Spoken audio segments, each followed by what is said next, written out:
नमस्कार. Home minister powered by good night power active प्लसच्या या भागात मी आदेश बांदेकर आपल्या सगळ्यांचं मनापासून स्वागत करतो.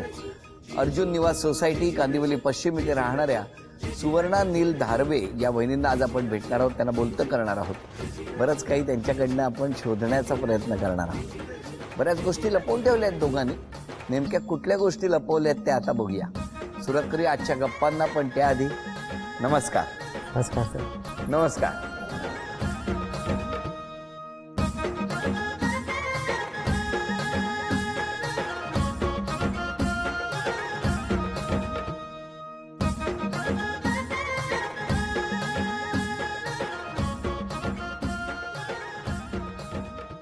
घ्या उखाणा घ्या. मंगळसूत्राच्या 2 वाट्या, सासर आणि माहेर, नीलरावांचं नाव घेते, त्यांनी दिला मला सौभाग्याचा आहेर. कुठलं बालपण कुठलं तुमचं? माझं कांदिवली. कांदिवलीला. हो. आणि तुमचं? माझं पण कांदिवली वेस्ट. माझं ईस्टमध्ये. शाळा पायोनियर पब्लिक स्कूल. तुमची? Our Lady of Remedy High School. College कुठलं? 11वी-12वीला निर्मला मेमोरियल कॉलेजमध्ये होतो. त्यानंतर दोघांचंही फील्ड चेंज झालं. कसं काय? दोघांचं कुठे विचारलं मी? तुमचंच विचारलं. तुम्ही दोघांचं कधीपासूनच सांगताय? तुम्ही कॉलेज विचारलं म्हणून. नाही, मला एक सांगा, दोघांच्या फील्डचा काही प्रश्न तरी विचारला का मी? 12वी नंतर आम्ही सेपरेट झालो. म्हणजे त्यांचं पण सेपरेट व्हायला भेटला होता कधी? 11वी-12वीत भेटलेलो. मग हे सांगा. काय हो, 11वी-12वीत कसे काय भेटले तुम्ही? हो सर, ॲक्च्युली आम्ही सेम कॉलेजमध्ये होतो, first year second year junior कॉलेजमध्ये. आमचे एक्स्ट्रा क्लासेस होते. त्या दरम्यान म्हणजे माझं थोडं हेल्पिंग नेचर होतं त्यावेळेस. आमचं अजून एक सेंटर आहे मलाडमध्ये. तर त्यावेळेस आमचा ग्रुप आणि यांचा एक वेगळा डिव्हिजन होता. तर यांना ॲड्रेस माहीत नव्हता. तर मी कोणाला? सुवर्णाला. तुम्ही कुठलाही ॲड्रेस पाहिजे असेल की ह्यांनाच विचारायचे? ॲक्च्युली कॉलेजची दुसरी ब्रांच आमची मालाडला होती आणि संडेला लेक्चर होतं आमचं. आणि मी प्लॅटफॉर्मवरती उभी होते आणि फक्त फेस टू फेस माहिती होतं की आमच्या कॉलेजमधले आहे हे 4-5 जण. म्हणजे असं ओळख नाही, पण हां 4-5 जण ओळखीचे दिसत आहेत. मग मी फक्त विचारलं की आपल्या कॉलेजची मालाडची ब्रांच आहे, त्याचा ॲड्रेस माहिती आहे का तुम्हाला? तर हे स्वतःहूनच म्हणाले की आम्ही तिथेच चाललो, येत आहे का तुम्ही सगळेजण? तुम्ही का? म्हणजे सर म्हणजे मला माहिती होतं की ऑलरेडी लेट झालं होतं आणि लेक्चरला लेट होणार, मग परत मिस होणार लेक्चर. म्हणून म्हटलं की कॉलेजचंच आहे तर मग वाय नॉट वेस्ट टाईम. म्हणून मी त्यांना सांगितलं की चला यू कॅन जॉईन अस. मग ती आमची पहिली भेट. आणि नंतर sir second instance was prize distribution. कॉलेजचंच होतं फर्स्ट इयरचं. त्यामध्ये यांना रांगोळीमध्ये फर्स्ट प्राइज होता. तुम्हाला? हां. आणि मला best student of the year होता. तुम्हाला? हां sir, best student of the year. हां सर, बरं. त्यावेळेस होतं.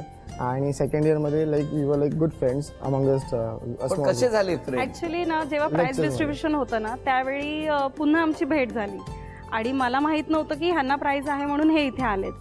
आणि मग नंतर तेव्हा काही बोलणं झालं नाही, पण नाव डिक्लेअर झालं आणि मला नावही माहीत नव्हतं. हे पुढे आल्यानंतर लक्षात आलं की अरे हा मुलगा आहे का, ह्याला बेस्ट स्टुडंट अवॉर्ड मिळाला वगैरे असं. आणि मग नंतर त्यांचं झालं आणि मग ह्यांनी मला बघितलं, ह्यांचं प्राईज त्यांनी रिसीव्ह केलं आणि खाली आल्यानंतर मला विचारलं तू कशी काय इथे? तर म्हटलं हो मलाही प्राईज आहे. अच्छा, कशामध्ये? आणि मग तेव्हा थोडंसं बोलणं झालं. आणि त्यानंतर परत आमचा ॲन्युअल डे होता थोड्याच दिवसांनी. ॲन्युअल डेला पण आमचं म्हणजे असं डिव्हिजन वाईज आम्हाला असं त्यांनी अरेंज केलं होतं. तर ह्यांची आणि माझी डिव्हिजन वेगळी होती.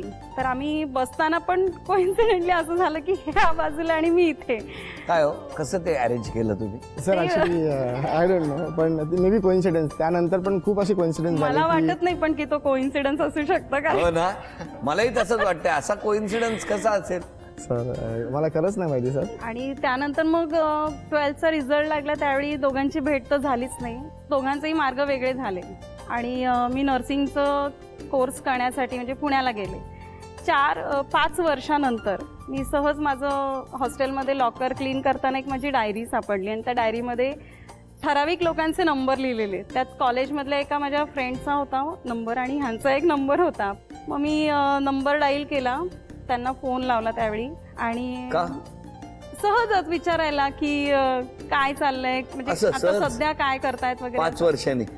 हो, म्हणजे असं काही मनात वेगळा विचार नव्हताच त्या बाबतीत. काय हो, जेव्हा फोन आला तेव्हा काय झालं? सर मला झोपले होते त्यावेळी. ॲक्च्युली मी नाईट शिफ्ट करायचं सर.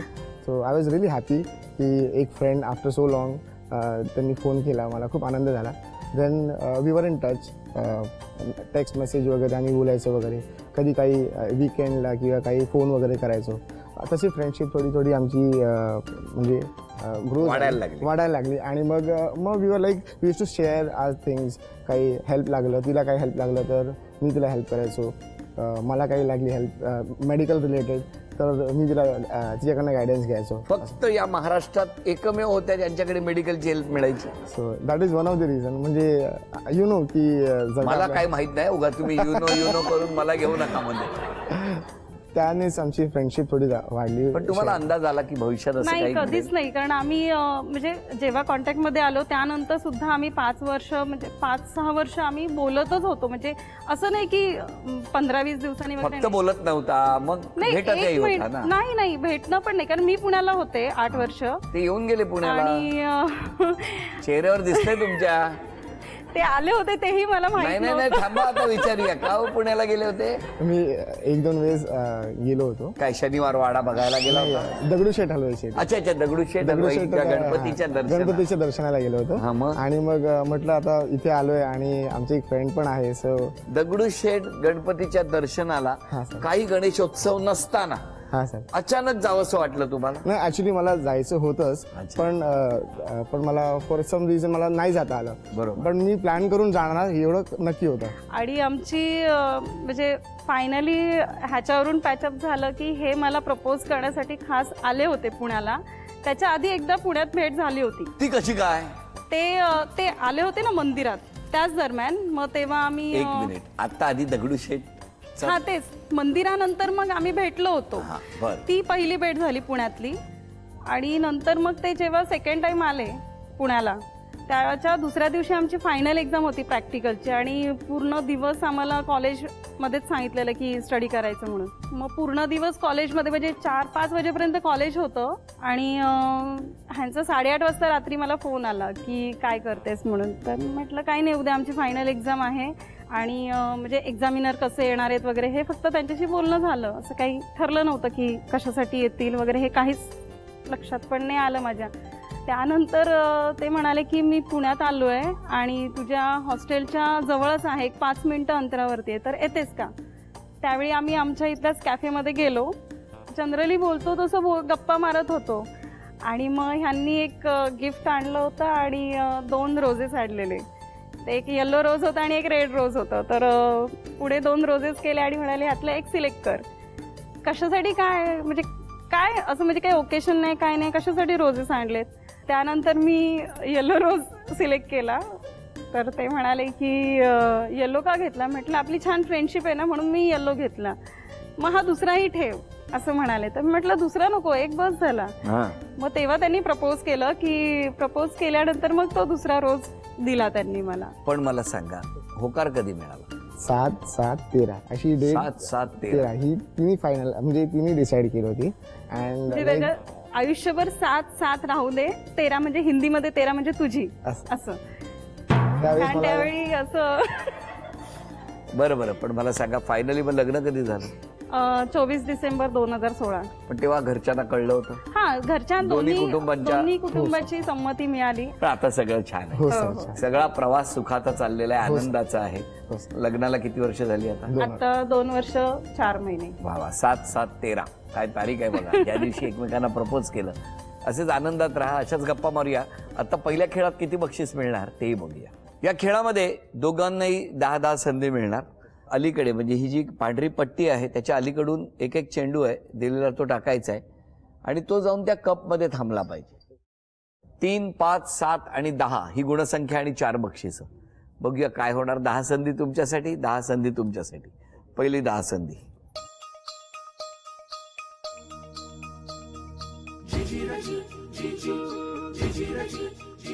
1, 2, 3,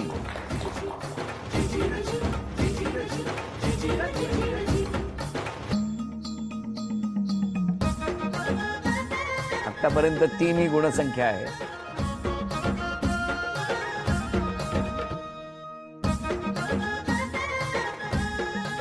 4, आतापर्यंत 4 ही गुणसंख्या आणि आता तुमच्याकडे 10 संधी आहेत. बघूया तुम्ही किती मदत करणार बक्षीस मिळवून द्यायला.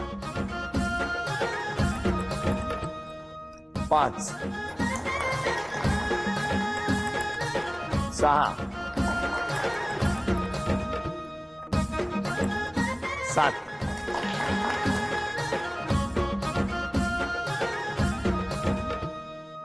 8 9 10. हे चांदीचं नाणं तुम्हाला मिळालं, अभिनंदन. Thank you sir. हा चांदीचा कुंकवाचा करंडा मिळाला, अभिनंदन. चांदीची तुळस मिळाली, अभिनंदन. आणि वहिनी ही चांदीची अन्नपूर्णा सुद्धा तुमच्या घरात आली, अभिनंदन. तुमचं यांच्याशी असलेलं नातं आणि या दोघांबद्दल काही बोलायचं असेल तर बोलायचं. मी सुवर्णाची मावशी आहे आणि सुवर्णाने आत्तापर्यंत खूप संघर्ष करून आज इथपर्यंत या पदावर पोहोचलेली आहे, त्यामुळे मला तिचं फारच कौतुक आहे. मी तिची बहीण आहे. तिचा स्वभाव खूप छान आहे, मनमिळावू आहे आणि नेहमी आनंदी. कितीही थकलेली असली तरी एकदम फ्रेश, उत्साही अशी आहे. तसाच तिला लाईफ पार्टनरही मिळालेला आहे, त्याबद्दल आम्ही खूप आनंदी आहोत. मी नीलची बहीण आहे. दोघंही खूप छान आहेत. मी तिची वहिनी आहे मोठी आणि मीही नर्स आहे, त्यामुळे नर्सला किती कष्ट करून वर यायला लागतं तसं तिने खूप कष्ट केलेत. खूप जिद्दी आणि महत्वाकांक्षी आहे ती. मी नीलची मोठी बहीण. दोघे मला खूप प्रिय आहेत. God bless. तो माझा खूप लाडका भाऊ आहे आणि ती पण. ते आत्या आणि मामा कधी वाटलेच नाही. दे आर लाईक फ्रेंड्स, इतके क्लोज आहेत ते. या 7 जणी बसलेले आहेत आणि या 7 जणींमधून तुम्हाला किती बक्षीस मिळवून देणार ते बघायचं. चला गाणं.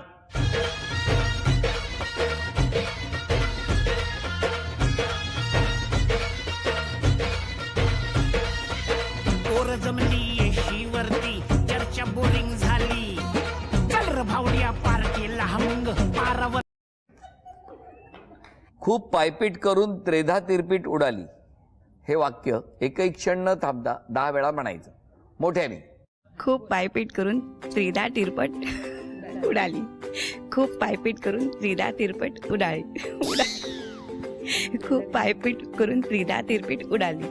खूप पायपीट करून त्रिदा तिरपीट उडाली. खूप पायपीट करून त्रिदा तिरपीट उडाली.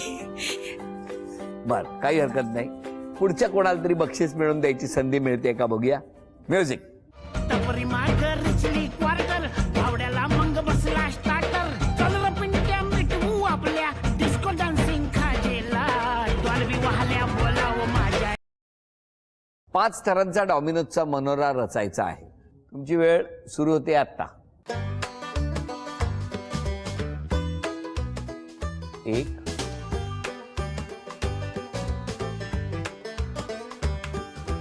2 3 आणखी 2 थर.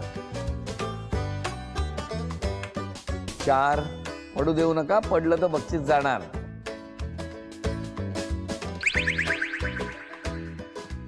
शेवटचा क्षण आणि बक्षीस गेलं. पण बघूया आता 3रं बक्षीस मिळणार का. म्युझिक. डॉल्बी वाल्या बोलाव माझ्या डीजेला. डॉल्बी वाल्या बोलाव माझ्या डीजेला. डॉल्बी वाल्या बोलाव माझ्या डीजेला. 8चा पाडा म्हणा. सोपं आहे. ती शिक्षिका आहे. 12चा म्हणा. चला, तुमचं नको माझं नको. 12. 12 के 12, 12 24, 12 36, 12 48, 12 पंचे 60, 12 72, 12 7 84, 12 80, 96, 92, 88, 12 10, 20 असे. अरे वा, अभिनंदन. झी मराठीकडून ही भेट वस्तू. तुम्ही बोला सुनेबद्दल. जेवढा माझा मुलगा प्रिय आहे तेवढी माझी सून मला प्रिय आहे. मी सुवर्णाची आई बोलते. दोघंही खूप मनमिळावू आहेत, चांगले आहेत. मनमिळावे आहेत. दोघांचे स्वभाव खूप चांगले आहेत आणि असेच सुखी राहावेत हीच माझी इच्छा आहे. बरं, मगासपासून ते बोलले, पहिल्या टप्प्यावर तुम्ही बोलला, पण आता ना बऱ्याच जणांना जे बोलायचं होतं पण बोलू शकत नव्हते ते ना आरोप त्यांनी लिहून केलेले आहेत. ते आरोप कुठले आहेत बघणार आहोत. थोडासा राग तुमचा कमी करायला पाहिजे. हो, रागापेक्षा वाईट जास्त वाटतं. स्वच्छता, नीटनेटकेपणा सगळ्याच गोष्टीत असावा. हो. मग तुमच्या घरी येण्याची सगळ्यांना भीती वाटते. नाही असं नाही, म्हणजे मला खूप टापटीप सगळं आवडतं. तेच तर प्रॉब्लेम आहे ना, घरी आले की तुम्ही कामाला लावता. नाही, कुणाला कामाला नाही लावत मी. ठराविक लोकांशीच व्यवस्थित बोलता, बाकीच्यांशी असं मोकळेपणाने बोलत नाही तुम्ही. नाही, मी मोकळेपणाने कोणाशीच बोलत नाही. म्हणजे ह्यांच्या व्यतिरिक्त कोणाशी एवढं मोकळेपणाने नाही बोलत. का आपण हे चुकीचं नाही, असं नाही. म्हणजे मला नाही आवडत की स्वतःचे टेन्शन्स किंवा काय ते दुसऱ्यांना आपण सांगून शेअर करावं. टेन्शन शेअर करणं वेगळं, मोकळेपणानं बोलणं नाही, वेगळं. तसं मी बोलते मोकळेपणाने, असं काही नाही. तुमचं काय म्हणणं, कुठला बदल केला पाहिजे त्यांनी स्वभावात? खूप हार्डवर्किंग आहे, ॲट टाइम्स खूप जास्त हेल्पिंग नेचर आहे. त्यामुळे ती स्वतःला त्रास करून घेते आणि किती सांगितलं ते मग त्याबद्दल ती थोडं चेंज नाही करत. ते माझा एक थोडं कंप्लेंट आहे. तर त्याबद्दल थोडं काळजी घ्यायला हवी, कारण की मग हेल्थ इश्यूज जास्त होतात. तुमचं काय म्हणणं आहे, मिस्टरांनी स्वभावात कुठला बदल केला पाहिजे? नाही, तसं त्यांचा स्वभाव चांगला आहे. म्हणजे त्यांचंही नेचर तसंच आहे, हेल्पिंग वगैरे. पण म्हणजे मी तरी थोडंफार कंट्रोल करेल एखाद्याला मदत करण्यासाठी. पण हे नाही, ज्या परिस्थितीत आहेत उभे ना, त्या परिस्थितीत जे आहे नाही ते सगळं देऊन पण मोकळं होतील एवढं त्यांचं हेल्पिंग नेचर आहे. पण ते कुठेतरी त्यांनी कमी करावं. आज क्षमा मागायची तर कोणाची मागणार? क्षमा मागायची असेल तर आज माझे वडील नाही आहेत, त्यांची आणि माझ्या आईची. कारण मला आज जे इतक्या वर्षात बोलता नाही आलं ते मला बोलायचं आहे ह्या मंचाच्या निमित्ताने. की खूप कष्ट केले दोघांनी, खूप कष्ट केले. म्हणजे वडील गेल्यानंतर आईने एक ठामपणे, म्हणजे ती तिच्या जागी खूप ठाम होती आणि तिने खूप म्हणजे आम्हाला सपोर्ट पण केला आणि मेन म्हणजे शिक्षणासाठी तिने खूप आमच्यासाठी खूप भर दिला. आणि आज जे काही मी इथे आहे ते माझी मोठी बहीण, भाऊ आणि मोठ्या बहिणीने कसं वडील गेल्यानंतर एक मुलगा म्हणून घर खूप सांभाळलं तिने. त्यामुळे ती आणि आई आणि भाऊ या तिघांची मी खूप मनापासून क्षमा मागते. कारण काही म्हणजे मी शिक्षणाच्या निमित्ताने घराबाहेर होते, त्यामुळे मला एवढा वेळ नाही देता आला वडील गेल्यानंतर आईजवळ तेवढा. तुम्ही आज क्षमा मागायची तर कोणाची? एकच व्यक्ती आहे, माझी मम्मी. आई. म्हणजे क्षमा मागण्याचा जेव्हा क्षण येतो ना, तेव्हा बऱ्याच गोष्टी अशा दाटून येतात, आठवतात आणि मग ते मन मोकळेपणानं व्यक्त होणं अशी संधी मिळते. तुमच्या एकाच्या डोळ्यात पाणी येण्यानं तुमच्या आईपासून संपूर्ण कुटुंब, सासर माहेरचे जे जे आहेत त्या सगळ्यांचे डोळे पाणावले होते. यालाच नातं, कुटुंब, जिव्हाळा, ओलावा असं म्हणतात. तेव्हा हा असाच कायम राहो ही मनापासून प्रार्थना. आणि या आनंदाच्या क्षणी यांना शुभेच्छा देत असताना आता क्षण आलाय तो सन्मान. मला एक बोलायचं आहे. बोला. तुम्ही क्षमा कुणाची मागायची हे विचारलं, पण धन्यवाद कुणाचे मागायचे हे राहून गेलं. तर धन्यवाद मला आज ह्या मंचाच्या निमित्ताने संधी मिळते की ज्या ज्या व्यक्तींनी वडील गेल्यानंतर खूप सपोर्ट केला. आणि मेन म्हणजे मी 8 वर्ष पुण्याला होते, तर माझी मावशी तिने म्हणजे माझ्या आईसारखीच तिने माझी खूप काळजी घेतली. तुमच्या ह्या कार्यक्रमाच्या वतीने मी आज सगळ्यांचे खूप मनापासून आभार मानते की अशीच साथ कायम तुमची राहू द्या. यांना पाहिजे तसे या वागणार, तुम्ही साथ द्या. मला एक छोटंसं सरप्राईज द्यायचं होतं. कोणाला? सुवर्णाला. काय?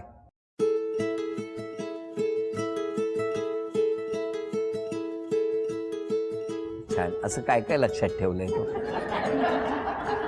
पण यांच्या हसण्यामध्ये फार एक गंमत आहे, हो की नाही? हो, एक निर्मळता, प्रामाणिकपणा, सचोटी सगळं काही यांच्या हसण्यात दडलेलं आहे. म्हणून बघा ना, तुम्ही किती बोललात तरी सगळं हसत हसत ते सहन करतात. यांना शुभेच्छा देत असताना आता क्षण आलाय तो सन्मानाचा. झी मराठीकडून ही भेटवस्तू तुमच्यासाठी.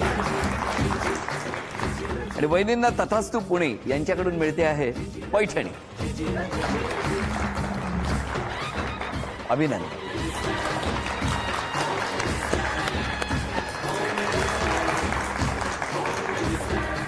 आजचा भाग इथेच संपवूया आणि पुन्हा भेटूया अशीच एक पैठणी घेऊन होम मिनिस्टरच्याच पुढच्या भागात. नमस्कार.